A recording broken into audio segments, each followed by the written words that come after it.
我甲乙丙丁，你個無勁更新人貴，玄學渣。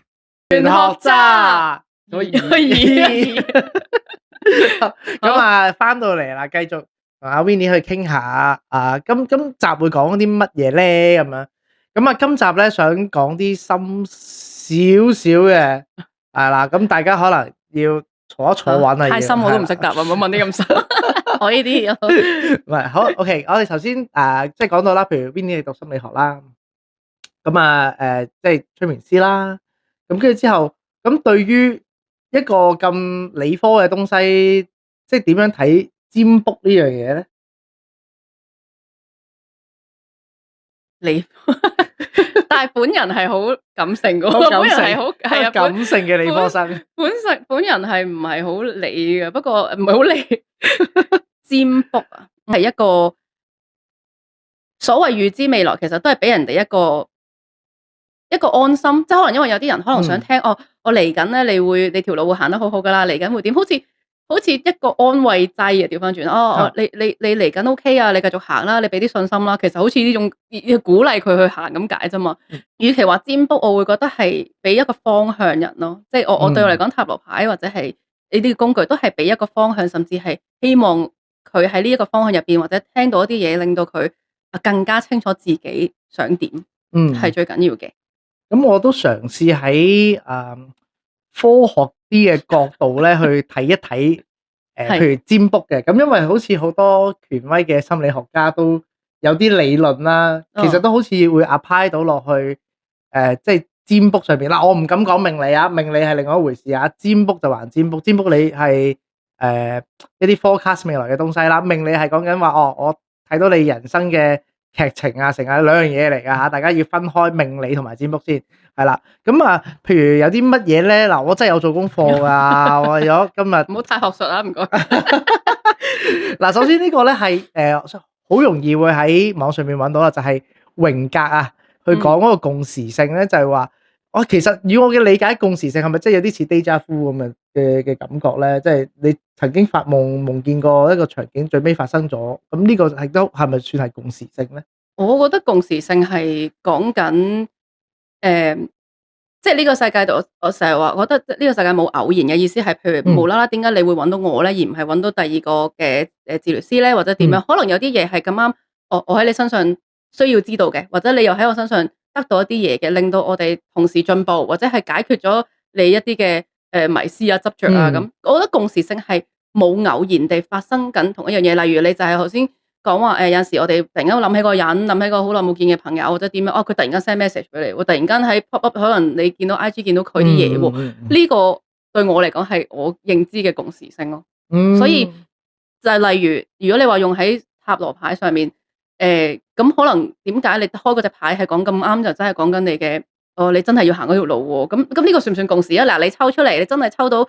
你唔應該行嗰條路，你抽到一紮烏鴉出嚟嘅，擺到明就係一個 negative 嘅感覺嚟㗎啦。咁即係證明你唔好行啦嗰條路，或者你唔好再同呢個人一齊啦，或者你份工你轉咗去啦，如果咪就做到你有情緒問題啊各樣。咁呢個就可能咁樣去結合呢件事嚟睇咯。咁另外就係譬如你講牌嗰樣嘢啦，亦都會唔會同呢個咩投射有關咧？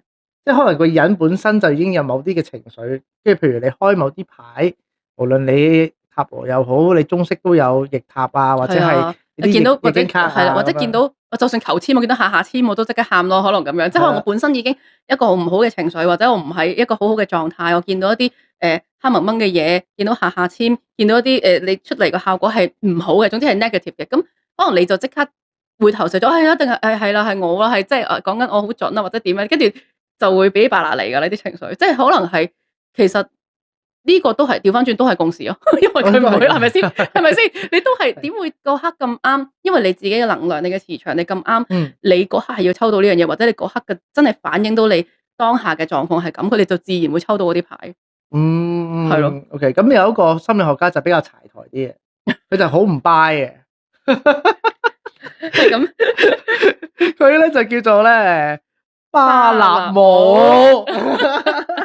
我有大概聽，好似係聽好青年荼毒室講喎，唔知係唔係咧？佢就話呢個係一個實驗嚟噶嘛，總之就係當時揾咗好一堆人，總之就係每一個人咧都 send 同一條嘅，即係類似係嗰啲運程嘅 message，跟住叫佢哋評分，就係咧無論你 send 俾邊個，佢最尾覆翻嚟咧都好準嘅，都個評分係5分裏邊都有4分以上嘅，係啦。咁呢個東西嘅話，會唔會又好一嘢打沉咗個節目咧？咁但係我覺得呢樣嘢其實都係睇你點睇啦。咁其實每個人都想嗱，你又咁講，每個人嚟得去占卜又好，命理咩呢啲嘅睇呢啲嘅運程啊咩都好，其實佢都係想得到一個佢想聽嘅答案啫嘛，係咪？咁所以啲人話你講得咁模棱兩可，咁實係噶啦，係咪？你講得其實你而家又唔係咁好，不過遲啲會好噶啦，咁嗰啲咧，即係大家都會係咪先？你都係冇信心啫，你有翻啲信心就得噶啦。咁我或者係係唔知點解會有呢個感覺嘅喎，即係你講嘅嘢，因為你好難話，即係除非你好有即係個權威係講緊我，你一定今日咧就會遇到啲乜嘢，如果唔係我就斬個頭啊咁樣，咁除非咁嘅啫，如果唔係你都會有啲保留嘅，你好難係一下子會咁斬釘截鐵話一啲嘢咧，都話雖然你而家咁啫，如果你肯改變啊，你乜嘢你就會可能會唔同得㗎啦咁樣，所以你問我咧，我反而我覺得塔羅，我唔會用占卜嘅。我覺得塔羅對頭先佢講話，我會覺得佢係一個令你更加了解自己嘅工具，所以我係比較貼地啲去從呢一樣嘢咧，我係想佢明白到一啲道理，或者明白到佢自己發生緊咩事，而唔係去預知未來。我心諗你當下嘅嘢都未解決，你應該係隨住你當下呢一個狀況去改變自己，而令到將來更加好咯，而唔係因為你知道將來更加好，咁你就唔使做任何嘢，唔會噶嘛，係咪？即係我會反而係希望佢係一路去將自己變成一個更好各樣，咁你自然就會吸到好多嘢，係啦。當我哋 tune 好自己嘅時候，其實所有好嘅嘢都會吸埋嚟咯，而唔係話點解我永遠都遇到啲咁嘅嘢㗎？因為你長期個腦或者你長期發出嚟嘅都係一啲負能量，都係一啲唔好嘅頻率，咁你好嘅嘢就自然都唔會埋嚟㗎啦。所以你吸親都係啲咁樣咯。即係如果你吸親唔係佢淨係呢個字，即係所以點解啲我點解成日都遇到嘅都係吸親都係啲可能我係做第三者啊，我係呢一啲啊，點解我永遠都個無限 loop 啊咁樣？就係因為首先你冇去改變啦，即係你冇去改變自己嘅嘢，你都繼續 loop 喺呢一度，咁就係啦。你同我講我好驚啊，咁你每一日都喺同一個可能你每一日都入嗰間鬼屋，同你講入邊有鬼，你每一日都入翻嗰個鬼屋，咁你點樣即係啦？你點會唔驚咧？咁樣咯，即係我覺得係咁，所以呢啲理論我都擺低咗好耐㗎啦，即係都幾廿年前嘅學嘅嘢係咪先？都係學嘅時候就要知道呢啲 theory 咯，但係應用喺生活度，你都知其實都係靠我哋行出嚟㗎嘛，好多嘢都係。反而我覺得巴納姆效應呢個咧，可能更加會貼切用喺啲咩地方咧？就譬如學你講，可能係一啲半桶水嘅，哇呢個哇咦有啲踩界係咪？唔好 cut， 自己出啦，佢講真係遇到魚殼渣啦，係啊，真係遇到魚殼渣啦。咁嘅時候，可能佢哋為咗自我保護機制之下，就會講啲好虛嘅嘢。咁都講得咁死嘅，的確好多嘢都係咪先？咁個客唔想聽啊嘛，大佬。咁可能你有時都會㗎，有啲人可能唔係好相信，或者好初頭嘅時候，我都會懷疑自己，死啦！我真係睇到佢唔好喎，我夠唔夠膽講咧？你夠唔夠膽真係講個事實出嚟咧？可能你會即係而家唔係咁好，不過如果你點會咩嘅？係啦，有少少咁樣咯，會唔會係都似咧？都似喎，即係反而就係唔係呢個效應，唔在於個占卜個結果，而係在於解讀嗰個人點樣去講呢件事咯。係呢個心理學係講緊嗰個解卜嗰個人嘅心理狀態啊，會係遲啲咯，我覺得係咯。頭先呢一堆嘢咧，其實我擺喺心裏面好耐。呢3樣嘢，我想啲咁 pro 嘅 terms 幾時先可以拎出嚟討論咧？都係大家一齊問 AI 啫嘛。你 search 嗰個同我一樣喎，都係呢個 test 都係5分咩4點幾喎。係冇錯啦，冇錯。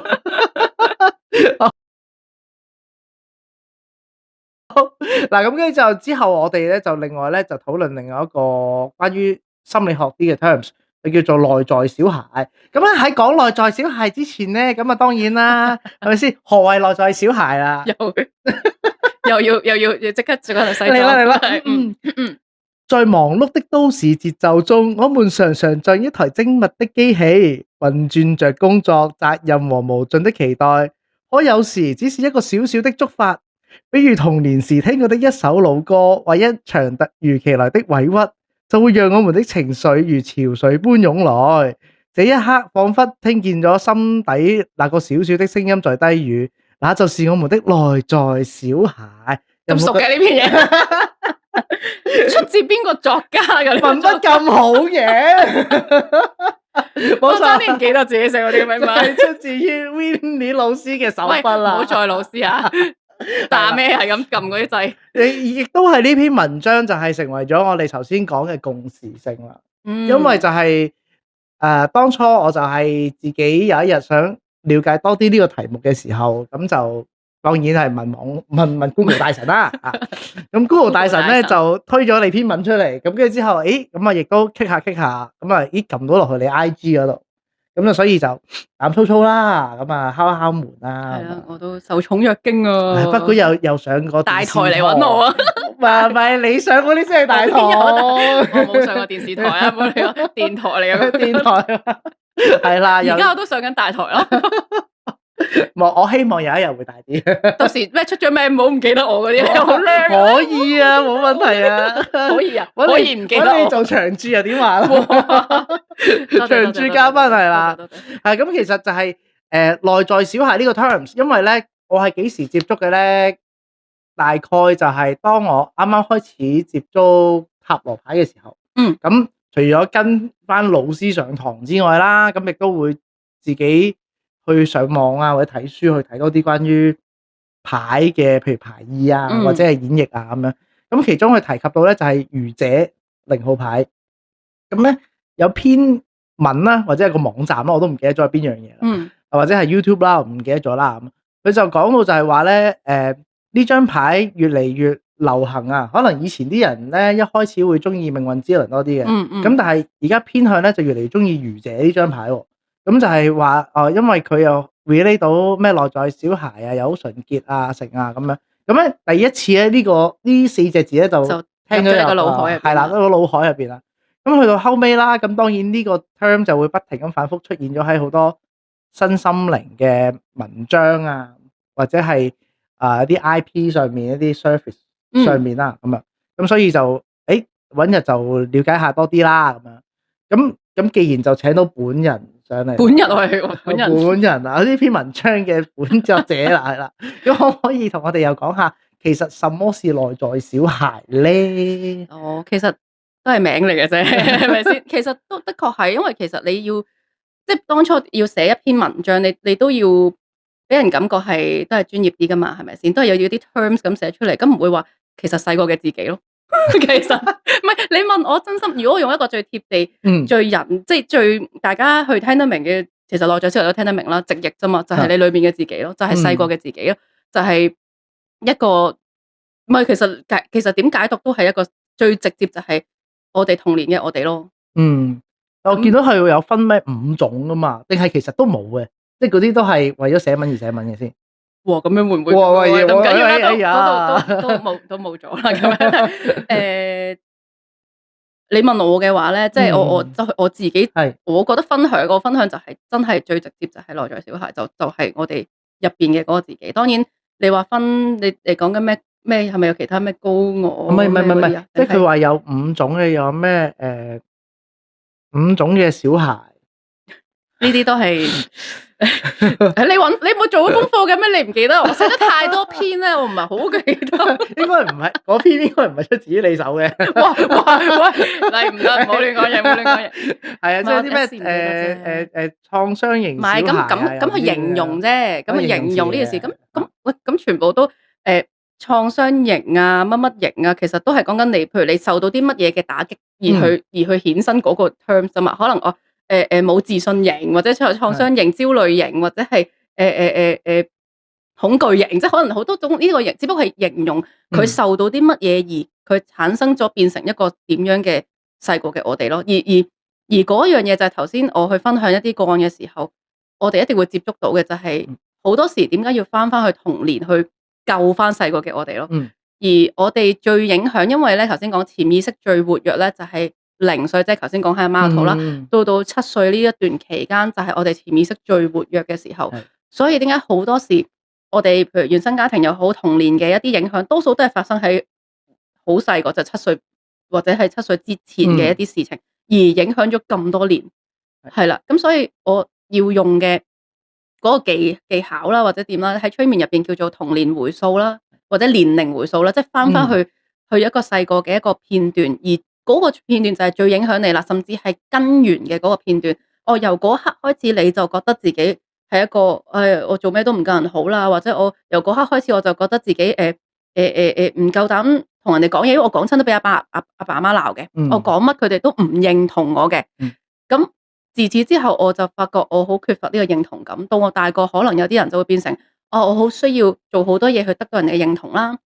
我做好多嘢去證明自己啦。頭先講嘅就係，所以呢啲我會覺得係點樣反映到你變成將來嘅一個點樣嘅，即係你呢個內在嘅小孩，佢遇到啲咩事，所以佢會有啲咩創傷，或者佢有啲咩經歷，而你就透過催眠治療，甚至去了解自己更加多。其實有時佢翻去睇翻，原來細個因為阿爸阿媽咁樣，或者我遇到啲，或者甚至有個老師可能講一啲說話，佢當眾鬧我嘅，佢鬧到我咧即刻喊晒啊，覺得我好差啊，鬧到我真係以為自己好差嘅時候咧。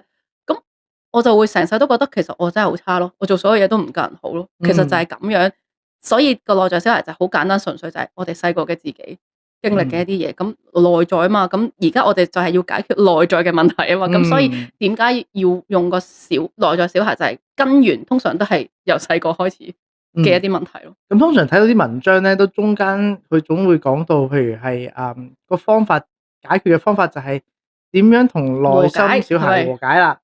咁其實係咪真係喺你嘅角度就係會唔會係話即係你催眠嘅時候或者回溯嘅時候揾到嗰個 root cause 啊，即係令到佢而家有某一種嘅行為或者認知上面嘅一種唔開心定係點樣啦？咁跟住之後有啲人寫到好神奇嘅喎，即係話你同翻你當年嘅自己擁抱啊，即係你幻想擁抱佢，即係講翻句説話，跟住之後咧就。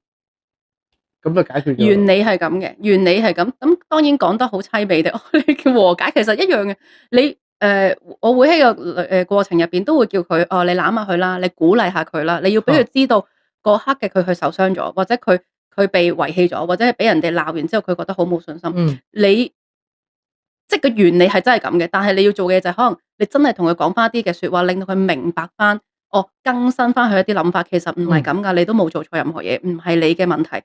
可能當時父母太過緊張，所以佢哋衝口而出講一啲嘢啊，或者傷害咗你嗰刻嘅感受啊。咁其實你係一個有自信，或者你係能夠自己俾自己愛嘅一個細路仔嚟嘅喎，即係等等嘅嘢去鼓勵翻佢啦，令佢明白一啲嘅嘢啦。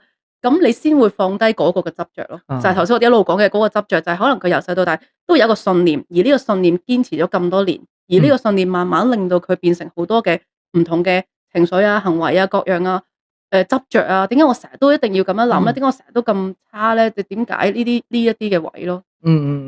咁所以就係，譬如話，如果大家可能係有一啲，因為咧有時候我哋認識到有身邊有啲朋友啦，咁可能佢經常都好冇自信啊，或者係好蛇龜啊，或者係點樣，其實可能亦都係同呢啲東西會有關，都絕對有好大關係，亦都係就係可能其實歸納咗好多，基本上有8、9成，其實都係講緊不被愛同不被認同啦。細個，好多時我哋嘅細個你做出啲咩，即係可能阿爸阿媽好少讚嘅。其實而家要認同啊嘛，認同感啊嘛，我哋其實每個人都需要認同感噶。認同感係令到我哋好多嘢，但係而家認同感大家會向外求咯，即係好似我好需要人哋認同我先覺得自己有能力，或者我對自己有信心。但係其實認同感 suppose 應該係由內發出嚟嘅，無論係愛同埋認同都係。如果你能夠有一刻我自己識得愛自己多啲，我認同自己，無論你講咩都傷害唔到我噶啦。其實係咁咯，咁你咪好強大啦，你個內心咪唔會咁容易去受到嗰啲攻擊啊，然後你就即刻跌翻落嗰個情緒度啊。咁呢個都係認知，即係令到你自己更加了解咗自己嘅問題。所以呢樣嘢一定係要自己做噶嘛。其實係例如你自己唔，即係我諗我嘅角色就好似一個陪伴，甚至一個司機咁樣。你上咗車，你話俾我聽我要去邊度，但係去到邊度你唔係同我講求其去九龍啦咁樣，但係你要 exactly 話俾我聽，究竟困擾嘅你係咩問題啦？我哋去到嗰個區之後落咗車啦，條路點行係你自己點樣去？譬如我解咗你個迷思，或者解咗你個結，或者解咗呢個執念。咁你願唔願意繼續去為自己成為一個更好嘅人咧？例如我會開始我諗嘢正面啲啦，我會鼓勵自己多啲啦，我會嘗試愛自己多啲，去脫離一啲嘅所謂嘅 toxic 嘅關係啦，脫離一啲 toxic 嘅工作啦，入呢啲嘢咯，係啦，你肯唔肯為自己去改變咯？即係就算幫咗你，但係你唔去繼續即係進步啊，或者去改善啊，其實你都可能會有機會再可能跌翻落去啊，甚至可能停喺嗰度啊咁樣咯。咁所以我相信嚟揾得去做催眠治療又好，或者任何嘅方法都好，其實佢都係想改變自己。我相信佢先至會踏出呢一步嘅。即係你嘅心結就唔好揾李心潔啊嘛。係啊，知啦，好撈啊呢啲，諗到先。我成日幫人解李心潔㗎啦，係咪先？真係咁樣。係咁。咁頭先另外就係提及到就係坊間有好多身心靈唔同嘅範疇啦，都會就咁聽落去，好似都同內在小孩呢個概念都有啲相似。譬如係話咩前世今生啊，即係可能或者係一啲即係啲咩阿卡西解讀，可能講幾世前嘅嘢啊，即係令到導致到你今世會咁樣啊。咁其實喺你嘅角度嚟講，其實兩樣嘢係咪類似啊？定係其實個概念上應該係好唔同嘅嘢嚟嘅咧？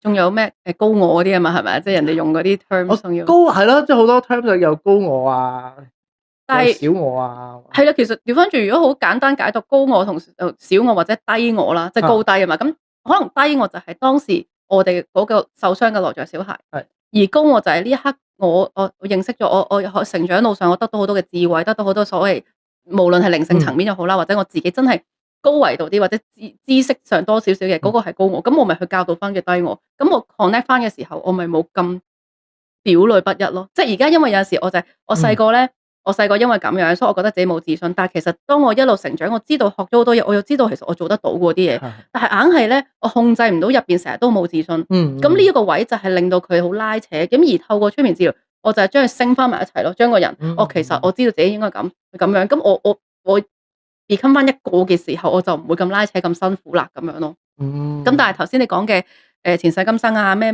業債咩冤親呢啲啊，係咪呢啲啊？咁其實就係最簡單就係咁，一啲係前世嘅嘢，一啲係今世嘅嘢咯。咁內在小孩就最直接係今世嘅問題。咁如果要解決，咁係咪應該解決今世嘅嘢咧？即係例如點解我個性格係咁啊？點解我會遇到啲咁嘅人啊？咁未必係關前世事噶嘛，咁你都可以揾下點解今世係咁先啦。如果你真係今世你都覺得解讀完，你覺得唔夠厚嘅，你覺得我覺得唔止嘅，咁冇問題嘅，咁咪再去揾下睇下揾唔揾到一啲嘅前世嘅一啲嘅記憶啊，所謂嘅或者嘅畫面咯。咁但係呢樣嘢又冇人去prove 到係真定假嘅喎，即係得你自己知嘅啫喎。即係當然有啲人都會好好奇想做一個叫前世回溯啦，你都聽過啦，係咪？咁前世回溯其實好類似㗎。頭先我用年齡都係用回溯兩個字㗎嘛。咁只不過我再翻後啲咯，再我 BB 咁樣一路去到一路行去後邊就開到門，可能去到下一個去到邊個世紀咁。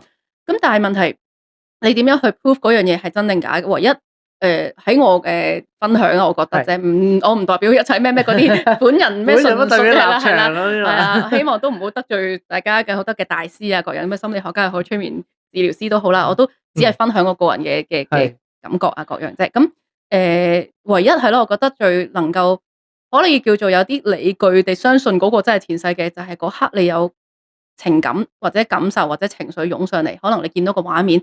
我真係俾人攞刀斬或者攞槍射你嘅，你真係嗰刻 feel 到真係痛喎，我喊喎，我有好激動嘅傷感喎，咁呢啲可能就有好大機會就可能真係你嘅前世嘅記憶咯，或者係 connection 咯咁樣。即係如果你問我嘅話，我嘅解讀就係咁啦。我見到啲犀利到唔係前世回溯啊，去到邊度？預示未來添嘛，下世都啦。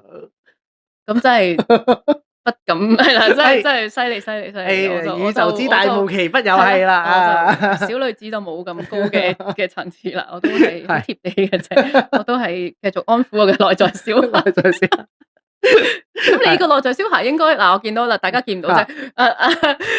內在小孩咧，應該係好 playful 啊，好中意玩啊，好係咪㗎？你嘅我亦都覺得咧，我呢一個狀態咧係好多機械人啊，後邊因為大家見唔到，反而可能係一種補償嚟嘅，我覺得係。都可以，係啊，都會㗎。幾個層面嘅，因為我係有啲病態嘅呢個位，我自己知道，就係包括係工作壓力啦，亦都係可能係覺得細個嘅時候擁有嘅唔夠玩具唔夠，或者係一啲我想擁有嘅玩具，佢而家報復式滿足自己，即係所以係有啲病態，我已經盡量撳低自己㗎啦。即係尤其是疫情嗰排咧，即係你除咗返工之外，跟住之後只可以喺屋企嘛。明跟住之後就無啦啦就不停咁上網度撳撳個掣啫，撳咗掣就成班喺門口等你。唔係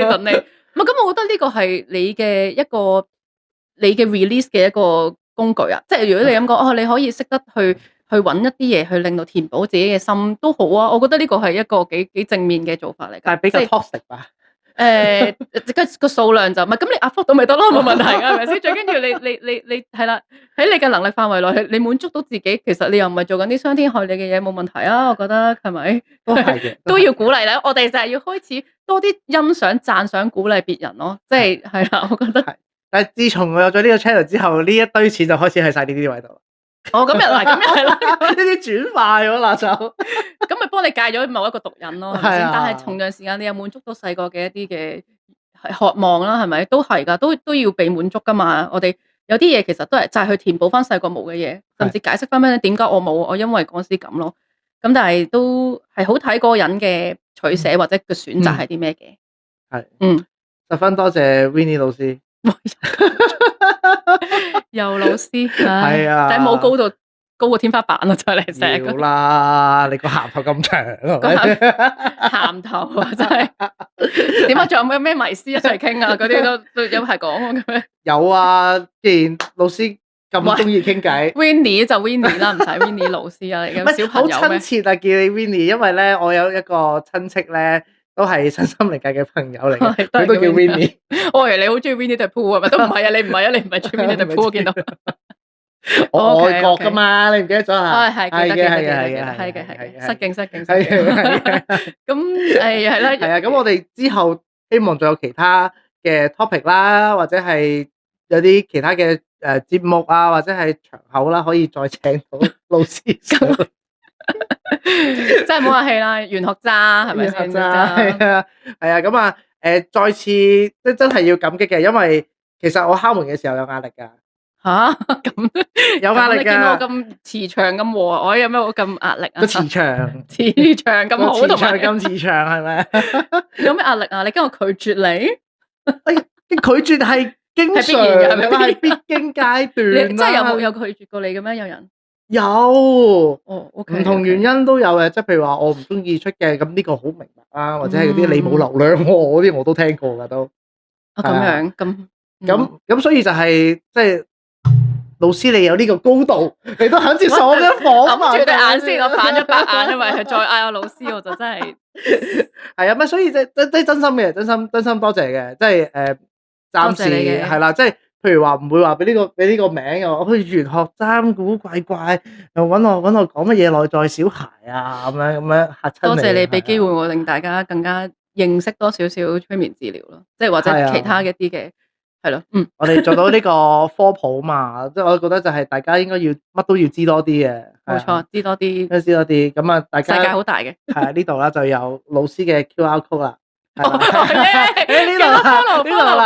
係啦 ，follow like subscribe 啦，咁或者係大家譬如真係覺得人生有啲位棘棘地，唔係好知發生咩事喎，都會唔會試下用另一種方法去同自己去傾下偈咧？因為呢一種方法咧就唔會係你自己可以處理得到，一定係要揾專業人士啦。